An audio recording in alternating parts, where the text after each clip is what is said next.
வேண்டும் என்ற நோக்கமே. இதனால்தான் அதற்கான தகுந்த நம் கவிஞர் ஐயாவை தேர்ந்தெடுத்தேன். அவர்தான் படத்திற்கு பக்கபலமாக உள்ளார். அவர் எழுதிய பாடல் அனைத்தும் உங்களுக்கு தெரியும். படத்தின் கதை களம் மிகவும் சிறப்பாக அமைந்திருக்கிறது. படக்குழுவினர், ஒளிப்பதிவாளர் நன்றாக எடுத்திருக்கிறார்கள். இப்படம் நிச்சயம் விருதுகளை பெறும் என்று நம்புகிறேன் என்பதை தெரிவித்துக் கொண்டு நன்றி கூறி விடைபெற்றேன்.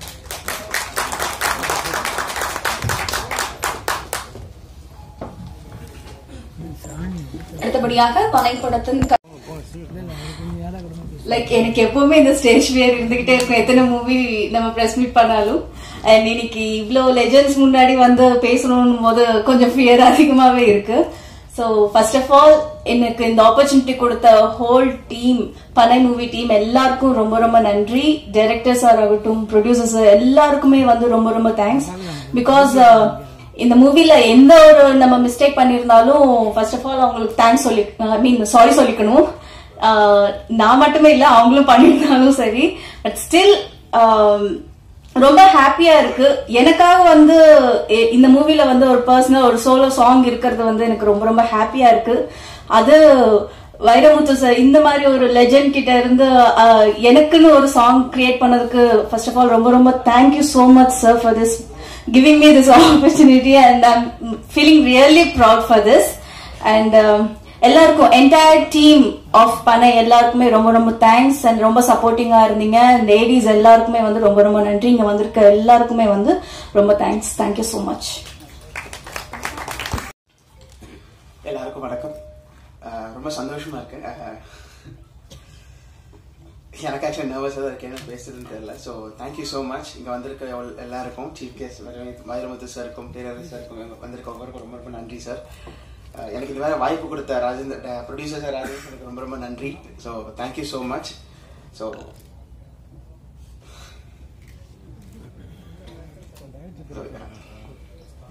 தேங்க்யூ. முதல்ல ஊடக நண்பர்களுக்கு மிக்க நன்றி. உங்களுக்கு நல்ல யூடியூப்லையும் சரி பத்திரிகையிலையும் எழுதுறதுக்கு ஒரு நல்ல ஸ்வீட்டா பனை வந்து கிடைச்சிருக்குது. நம்ம நாட்டுடைய பாரம்பரியம், பொருளாதாரம், பண்பாடு, உடல் ஆரோக்கியம், பனங்கல், தென்னங்கல், ஈச்சக்கல் இதெல்லாம் ஆரோக்கியமான பொருள்கள். பண வெள்ளமும் தான். அந்த பேட்டியெல்லாம் இன்னும் பார்க்கல, படத்தில் தான் பார்த்தேன். ரொம்ப ப்ரொடியூசர் ரொம்ப சிறப்பான முறையில் இதை எடுத்திருக்காரு. அதனால ப்ரொடியூசர் வந்து ஒரு இண்டஸ்ட்ரியலிஸ்ட், தொழில் அதிபராக இருந்தாலும் ஏகப்பட்ட தொழிலர்கள் இந்த சினிமாவை என்ன நினச்சிக்கிட்டு இருக்காங்க, நட்டமான தொழில் நினச்சிக்கிட்டு இருக்காங்க. சினிமா வந்து எந்த காலத்திலையும் நஷ்டத்தை கொடுக்காது. நான் ஒரு தொழில்துறை வல்லுநருங்கிறதுனால சொல்கிறேன். அவருக்கு முதல்ல ஒரு ப்ரொடியூசருக்கு ஒரு பாராட்டுகள் கொடுத்துருங்க. அடுத்து ஒரு டைரக்டருக்கு ஒரு வாய்ப்பு கொடுத்தாதான் ஆர்டிஸ்ட் வந்து நடிகர்கள் மேலே வர முடியும். ஸோ அந்த டைரக்டர் செல்வராஜ் சார் அசிஸ்டண்ட்டு, அவரும் வந்து ஒரு திறமையாக எடுத்திருக்காரு, அவருக்கு நன்றி. அடுத்து பட்ஜெட் படங்கள், 100 கோடி 500 கோடி பட்ஜெட்டில் 5 லட்சம் 10 லட்சம் இருந்தால் தான் இன்னைக்கு நடிக்கவே போக முடியும். ஏன்னா ஒரு ஆர்டிஸ்ட்டுக்கு 5 லட்சம் 10 லட்சம் இருந்தால் தான் பெரிய படங்களில் தலகாட்டப்பட முடியும் மாதிரி சூழ்நிலை உருவாகிட்டு வருது.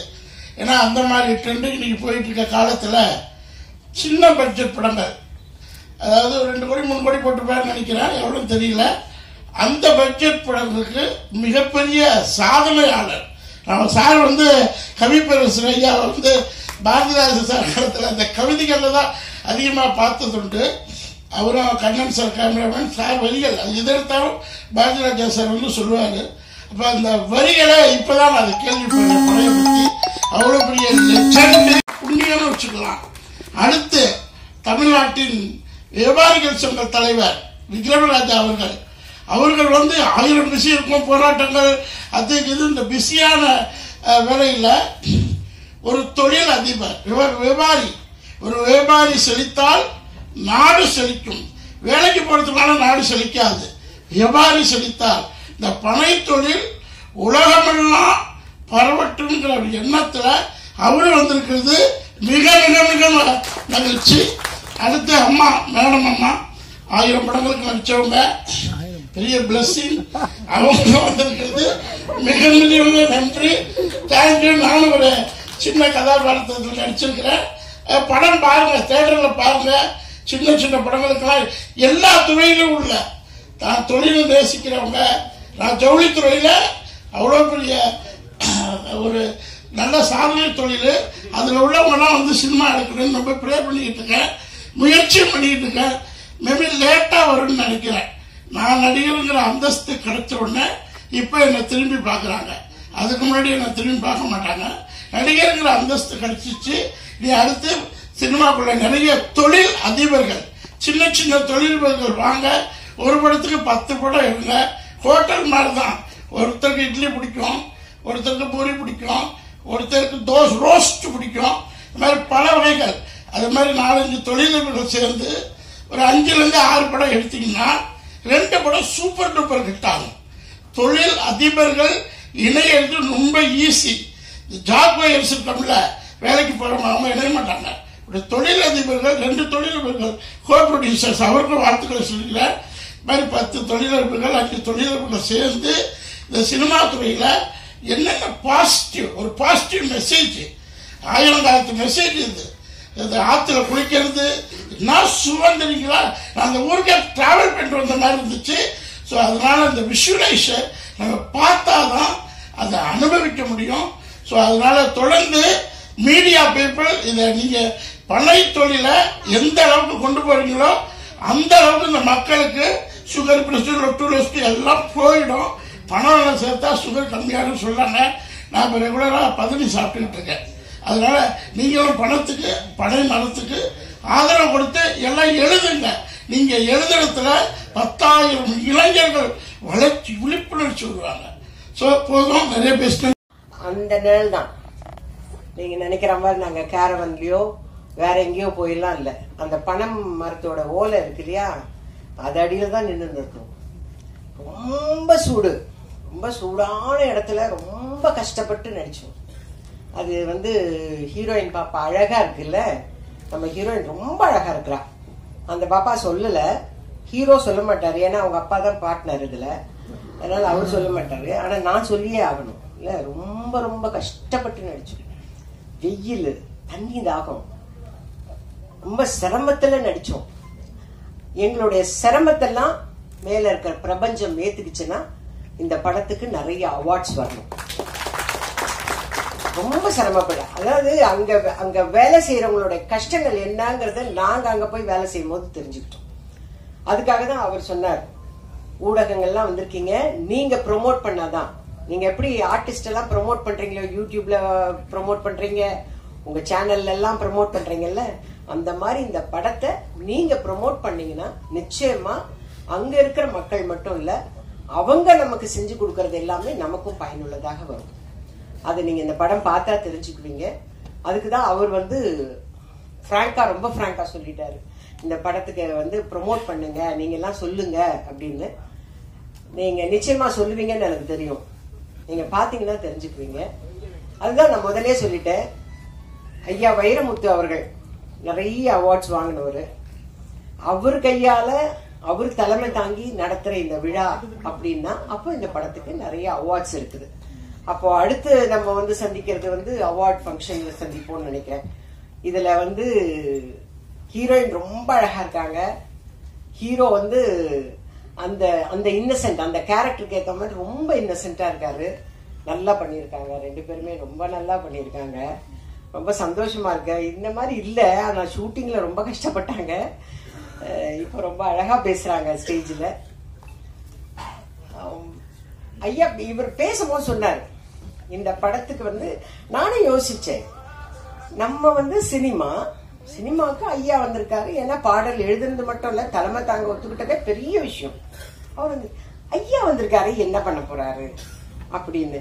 ஒருவேளை இந்த படத்தை ப்ரொமோட் பண்றதே அவரா தான் இருக்கும்னு நினைக்கிறேன்.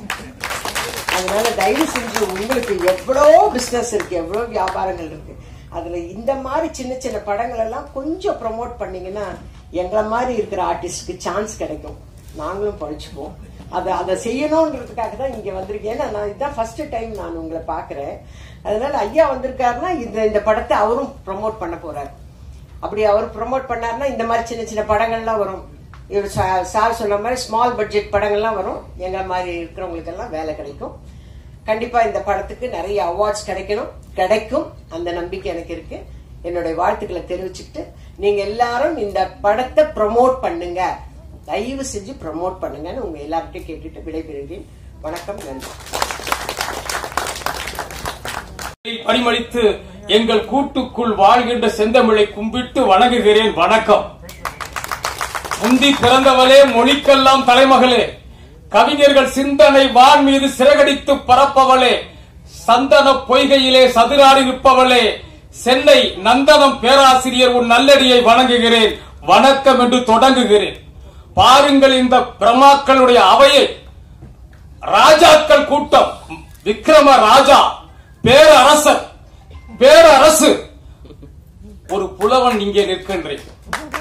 அரசர்கள் கூட்டத்திலே ஒரு புலவன் நான் நிற்கின்றேன். Computer, calculator, manometer, ammeter, incubator, thermometer, லாப்டாமீட்டர் என்று மீட்டர் கணக்கிலே ஓடிக்கொண்டிருக்கிற அறிவியல் யுகத்திலே ததும்பி நிற்கிறது, நிரம்பி நிற்கிறது கூட்டம். அங்கும் வெளியே இடம் கிடைக்காமல் நிற்கிற கூட்டம். இதற்கு யார் காரணம்? சீரரசன், சிறப்பரசன், செம்மொழி அரசன், எங்கள் கவி பேரரசன் தான் காரணம். தமிழ்நாட்டிலே 33 முறை ஸ்டேட் ஃபர்ஸ்ட் முதல் பரிசு பெற்ற ஒரு கவிஞர். 2023 முத்தமிழ் காவலர் கியாப்பே விஸ்வநாதன் என்ற விருதை தமிழக அரசிலே பெற்ற ஒரு கவிஞர். உலக மாநாடுகளே 3 மாநாடுகளே முழங்கிய ஒரு கவிஞர்.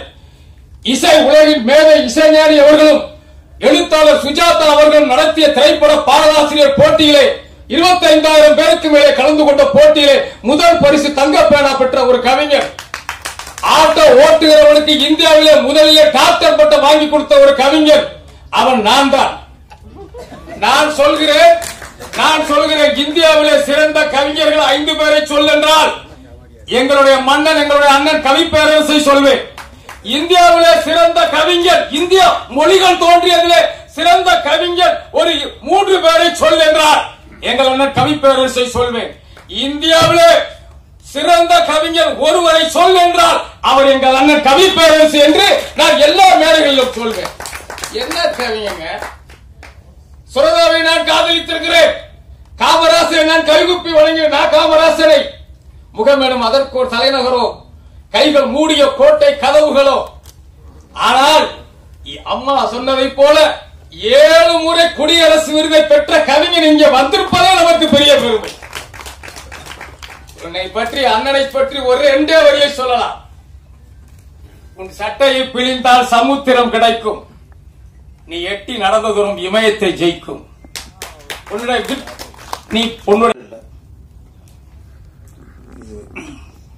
தமிழுக்கு கிடைத்த மிகப்பெரிய பெருமை.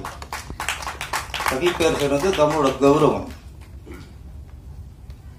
தமிழுக்கு கிடைத்த தவ புதல்வன். அவர்கிட்ட உள்ள ஒரு சிறப்பு, நான் ஒரு விஷயத்தை அவர்கிட்ட நான் ஃபாலோ பண்றேன், அதை கொஞ்சம் சொல்லிடணும். கோடிக்கணக்கில் ரசிகர்களை பெற்றுள்ள பெரிய நடிகர்கள். அவர்கிட்ட சில ஓப்பனிங் சாங் இருக்கும், அறிமுக பாடல். அந்த அறிமுக பாடல் வந்து அந்த ஹீரோ சம்பந்தப்பட்ட நிகழ்ச்சிகளிலோ இல்லை அவருடைய பிறந்த நாளிலோ, கிராமங்கள் கூட அவர் பிறந்த நாளில் கொண்டாடப்படும். அப்படி எல்லா இடங்களிலும் அவர் படங்களில் இடம்பெற்ற டூயட் பாடலாம் அவ்வளோ இருக்காது, அந்த அறிமுக பாடல் தான் இருக்கும். இப்போ உதாரணத்துக்கு சூப்பர் ஸ்டார் ரஜினிகாந்தோட அறிமுக பாடல்னா இப்போ அண்ணாமலையில் வந்தேன்டா பால்காரன், பாட்ஷா, ஆட்டோ போறேன், இந்த மாதிரி நிறைய பாடியப்பா. இந்த பாடல் அதிகமாக ஒளிபரப்பப்படும். இது திரையோட மட்டும் போகாது. பெரிய கதாநாயகனோட அறிமுக பாடல் வந்து சினிமா தியேட்டரோட அந்த திரையோட போய்விடாது, அது மக்கள்கிட்ட போய் சேரும், ஒவ்வொரு நிகழ்ச்சியும் போய் சேரும். அப்போ அந்த பாடல்களில் வெறும் டியூனுக்கு வரிகளை நிரப்பாமல் நல்ல கருத்துக்களை, நல்ல தத்துவங்களை, மக்களுக்கு என்னென்ன தேவையோ அந்த விஷயங்களை அதில் நுழைத்து அங்கே ஹீரோ அந்த பாடலை பாடினாலும் அந்த படத்தில் உண்மையான ஹீரோ கவிப்பேரரசு வைரமுத்து. அண்ணாமலை படத்தில் பார்த்தா எத்தனை கருத்து, பசி இருந்தாலும் பாலாகும் செத்தாலும் தோலாகும். நிறையவர்கள் ஆட்டோக்காரர்களுக்கு அவங்களுக்கு கௌரவப்படுத்தினதே முதல்ல. ஆட்டோக்காரனா ஒரு மாதிரியே பார்த்தாங்க. ஆட்டோ ஓட்டுறது கௌரவமான விஷயம், அது ஒரு சேவை, அது ஏழைகளுக்கான ஒரு வாகனம் அப்படின்னு பெருமைப்படுத்துறது ஆட்டோக்காரன் சார். இது நான் உன்னிப்பா கவனிச்சுட்டு வந்தேன். அப்போ நான் இயக்கும் பொழுது நானும் சில உச்ச நட்சத்திரங்களை வைத்து படம் இயக்கினேன். திருப்பாச்சி அதுலயும் ஹீரோவுக்கு அறிமுக பாடல் நீ இந்த ஊரு நான் இந்த ஊரு முகவரி தேவையில்லை. நான் முதல்ல கதை விஜய் சார்கிட்ட சொல்லும் போது அந்த பாடல் சிச்சுவேஷன் இல்லை. நான் பொதுவாக கதை சொன்னேன். அந்த படத்துல விஜய் நடிக்க போறாரு அப்படின்னு தெரிஞ்சதுக்கு அப்புறம் தான் அவரு நிறைய ரசிகர் சம்பாதிச்சு வச்சிருக்கிற ஒரு கதாநாயகன். அப்புறம் தான் தோணுச்சு எனக்கு, இப்போ மிகப்பெரிய ஒரு ரஜினிக்கு உள்ள ஒரு கதாநாயகன். இதுல அவருக்கு அறிமுக பாடல் அண்ணாமலையில ரஜினிக்கு அமைந்தது மாதிரி அண்ணாமலை படத்துல கவிப்பேரரசு எழுதின மாதிரி ஒரு பாடலை அமைக்க வேண்டும் என்று எனக்கு உந்துல தந்தது வந்தேண்டா பால்காரன். அடுத்து சிவகாசி, வாடா வாடா தோளா வாழ்ந்து போப்போம் வாடா. திருப்பதி வந்தா திருப்போம் தீப்பொறி போல இருப்போம், உனக்கு மேல எனக்கு மேல யாரு பாருடா, உன்னை என்ன வாழ வச்ச சாமி தானடா. இதெல்லாம் நான் எழுதுனதில்லை, என்னை எழுத தூண்டியது இந்த பேரரசு எழுத தூண்டியது கவிப்பேரரசு. நான் அவர்கிட்ட காப்பி அடிச்சு நான் ஒத்துக்கிறேன். அதுக்கு காப்பி அடிச்சா கேட்டுறாதீங்க, இது ஒரு இதை தப்பா டக்கு ஏதோ ஒரு எனக்கு பணம் தான்றாங்க. இப்போ அது வேற ரொம்ப உசாரா பேச வேண்டியிருக்கு. பாடல் ஒரு இசையமைப்பாளரின் டியூனுக்கு ஒரு பாடலாசிரியராய் பாடல் எழுவது வேறு, ஒரு இசையமைப்பாளரின் டியூனுக்கு ஒரு கவிஞனாய் அதில் கவிதையை நிரப்புவது வேறு. நிறைய இங்க பாடலாசிரியர் இருக்காங்க, அவங்க டியூனுக்கு பாடலாசிரியரா பாடல் வரிகள் நிரப்புவாங்க. கவிப்பேரரசு வைரமுத்து அவர் மட்டும்தான் ஒரு டியூன்லையும் ஒரு கவிஞனா கவிதை நிரப்புவார். நிறைய வரிகள் சொன்னாரு ஆதிரா சார், அத்தனை வரிகளும் பாடலா சார் கவிதை, அத்தனை வரும் கவிதை. உதாரணத்துக்கு ராஜபார்வையில கமலஹாசன் அது பார்வையற்றவர். அந்த கேரக்டருக்கு உள்ள புகுந்து ஒரு பார்வையற்றனோட சிச்சுவேஷன் அது பாடல் கேட்கும்போது நம்மளுக்கு வலிக்கும். அந்திமலை பொழிகிறது, ஒவ்வொரு துளியிலும் உண்முகம் தெரிகிறது. ஒரு பார்வையற்றவனுடைய பேண்ட் ஆப்ல ஒவ்வொரு துளியிலும் உண்முகம் தெரிகிறது. கண்ணுக்குள் முள்ளை வைத்தது யார் தீர்த்தது, தண்ணீரில் நிற்கும்போது வேர்க்கின்றது. இதுக்கு மேல என்ன கவிதை வேண்டி இருக்கு? சினிமா பாடல், அது சினிமா பாடல் அல்ல, சினிமா கவிதை. கவிப்பேரரசு எழுதின ஒவ்வொன்றும் பாடல் அல்ல, கவிதை கவிதை கவிதை. அதனாலதான் அவர் கவிப்பேரரசு, நான் விரும்பேரரசு. இந்த பனை பாடல் விட்ட இதுக்கு வந்திருக்காருன்னு யோசிச்சு பார்த்தேன். அதுக்காக நான் கண்டுபிடிச்சிட்டேன். ஒரு காலத்துல எங்க பார்த்தாலும், இங்க திருச்சி போறோம், தஞ்சாவூர் போறோம் வச்சுங்களேன், போற வழியெல்லாம் கும்பகோணம் டிகிரி காப்பின்னு இருக்கும். பாத்தீங்களா? ஒவ்வொரு 5 கிலோமீட்டருக்கும் கும்பகோணம் டிகிரி காப்பி. வரும்போது அப்படித்தான், கும்பகோணம் டிகிரி காப்பி. சென்னைக்குள்ள நிறைய இருந்துச்சு, இப்ப அதெல்லாம் காணும். இப்ப என்ன இருக்கு? கருப்பட்டி காப்பி. அங்கே கவுன்சி வச்சிருச்சு. கும்பகோணம் டிகிரி காப்பிலாம் போயிட்டு இன்னைக்கு கருப்பட்டி காப்பின்னு எங்கே பார்த்தாலும் கருப்பட்டி காப்பி தான். கருப்பட்டி இனிப்புங்கிறாங்க. கருப்பட்டியில் பல வகை போடுறாங்க. அப்ப இன்னைக்கு பூரா இன்னைக்கு கருப்பட்டி காப்பிங்கிறது இன்னைக்கு ரொம்ப பிரபலமா இருக்கு. அதை மேலும் பிரபலப்படுத்தணும். ஒரு வியாபார சங்க தலைவரா நம்ம வியாபாரத்தை உயர்த்தணும் அப்படின்னு நம்ம விக்ரமாஜா வந்திருக்காரு நினைக்கிறேன். அவருக்கு வாழ்த்துக்கள்.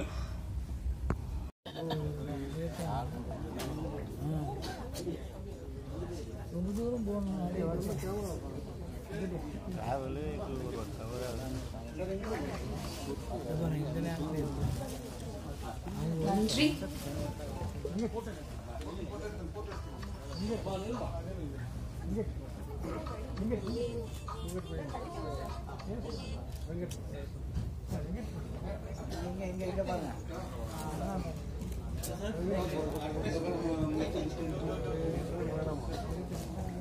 மேக்கப் மேன் முத்து அவர்களை அன்போடு மேடைக்கு அழைக்கிறோம். நன்றி நன்றி நன்றி.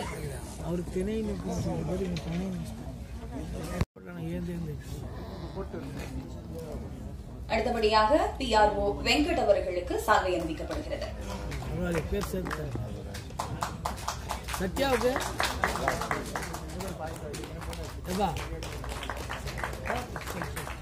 சொல்லுங்கப்பா. Thank you so much, sir. Thank you. Please be seated. யாரோட ஸ்பீச்காக நீங்க எல்லாரும் ரொம்ப நேரம் வெயிட் பண்ணி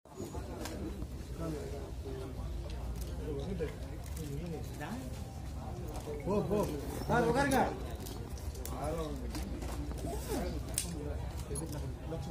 பாஸ் கேமரா பாஸ் செல்போன்